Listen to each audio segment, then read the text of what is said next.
Nais ko lang ibahagi sa inyo mga lods na kahit bago pa lang ang aking munting barbershop ay naka 22 heads tayo nitong nakaraang August 25, Monday, holiday po kasi kaya madami ang nagpagupit sa atin. Nais ko lang ipakita sa inyo ang mga nagupitan ko sa araw na iyon mga lods. Pagpasok ko pa lang sa aking munting barbershop ay marami na kaagad ang nag-aabang at nag-aantay upang magpagupit sa atin mga lods na mga kabataan.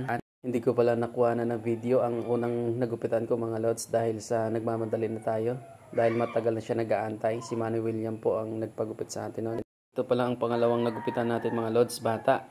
Ang request niya ay basket. Astig daw po kasi ito yung hilig niya. At saka nagpaguhig pa mga lods. Pangatong customer natin mga lods. Ganon din ang request niya, basket. Dahil naiinggit siya sa kanyang tropa na maganda ang resulta. Dito na resulta natin gupit mga lods, basket.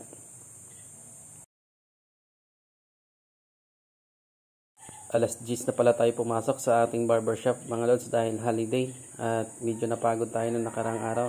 Ito, nandito na tayo sa pang-apat. Ganon din ang request ni Tutoy mga lods, basket. Mukhang hindi man yata ang basket ngayong araw na to mga lods. Ito na ang resulta natin ng basket mga lods. Sa mga oras na ito mga lods ay mag-aalas 12 na. Medyo nakakaramdam na tayo ng gutom. Itong pang-limang customer natin ay nag-request ng high fade. Tagahimag token po ito mga lods. Kaya bibigyan natin ng malupit na high fade ito mga lods. Dito ay 12:50 na tayo natapos mga lods. Andito na tayo sa pang-anim nating customer. Unang taper fade na magpapagupit sa araw na ito mga lods. Kaya bibigyan natin ng malupit na taper fade itong batang ito. Tagahimag token ito mga lods. Ang resulta ng ating taper fade mga lods sa araw na ito. Unang taper fade na ating ginupitan. Wow! Astig! Mukhang nagustuhan naman ng ating client mga boss. Dahil panay ang tingin sa kanyang gupit. At syempre bibigyan natin ng montage mga lods para mas matuwa ang ating client. Sa mga gustong magpagupit ng taper fade, dayo na kayo dito mga lods sa aking munting barbershop. Located tayo sa Dahat, Lagunoy, Camarines Sur, malapit sa basketball court. At dito ay 12:45 na mga lods. Ito na yung pang-pitong customer natin. Medyo nagugutom na talaga tayo dito lods. Pero syempre gugupitan muna natin bago tayo kumain. Itong ating customer, bibigyan natin siya ng malupit na taper fade ulit mga lods. Ito ang request ng ating client. Kaya ito bibigyan natin siya ng malupit na taper fade. Tagahimag token pa rin to mga lods, tropa ng isang nagupitan natin yung naunan sa kanya. Ito na yung resulta ng ating taper fade mga lods. Bali 30 minutes din natin ginawa ito para maging maayos din. Sulit din ang 30 minutes na paggawa natin mga lods dahil mukhang maganda naman ang naging resulta ng ating gawa. At saka nagustuhan din naman ng ating customer mga lods. Dito nga ay mukhang satisfied at tuwan-tuwa sa kanyang gupit ang ating client mga lods. At dito ay nag-request ng montage ang ating customer mga lods. Kaya bibigyan natin ng montage yan mga lods. 1:50 na tayo natapos sa gupit natin mga lods. Kaya ito, pagkatapos natin magupitan si Bossing ay nakakain na rin tayo. At maya maya din ay may sumunod na agad na customer pagkatapos natin kumain mga lods.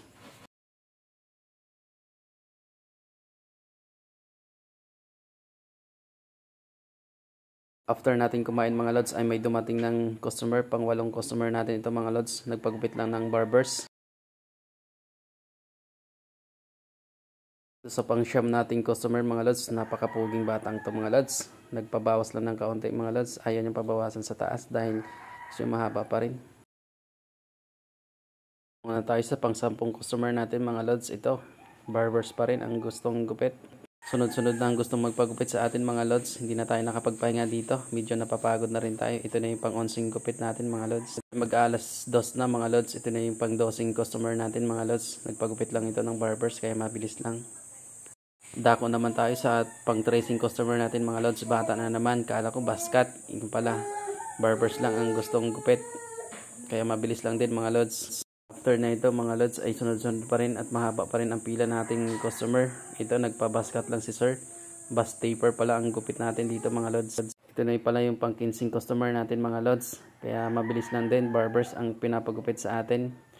Kapag barbers mga lods medyo mabilis tayo gumupit dahil konting bawas lang. Tako naman tayo sa pang 16 nating customer mga lods. Ang gupit pala nito ay true black Korean style. Ay dito ng mga lods ay 4:30 na yata. Yun mga lods. Dako naman tayo sa pang 70 nating customer mga lods. Bata na naman. Ito nagpapabaskat.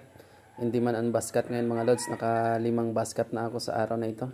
Dako naman tayo sa pang 80 nating customer mga lods. Si tatay nagpa-barbers lang kaya medyo mabilis lang itong gupit niya. Sa puntong ito mga lods ay nakakaramdam na tayo ng pagsakit ng likod at nangangalay na yung binti natin mga lods dahil maghapon na tayo nakatayo. Ito na pala yung pang 90 nating customer mga lods, basket pa rin. Pang 6 na basket na to mga lods, bata. At ito na si sir, ang pang 20 customer natin mga lods, medyo gabi na dito, mga alas 6 na, dumidilim na. Ang request pala ni sir ay basket pa rin. Pang 7 basket na to sa araw na ito mga lods, ito na yung resulta ng gupit natin kay sir. At syempre bibigyan natin ng montage yan mga lods. Ito na yung result ng ating gupit mga lods kay sir, basket. Yung pang 21 customer natin mga lods, nalobat ng ating cellphone kaya hindi na natin na videohan pagkatapos ng ating gupit mga lods. Kaya dito na lang magtatapos.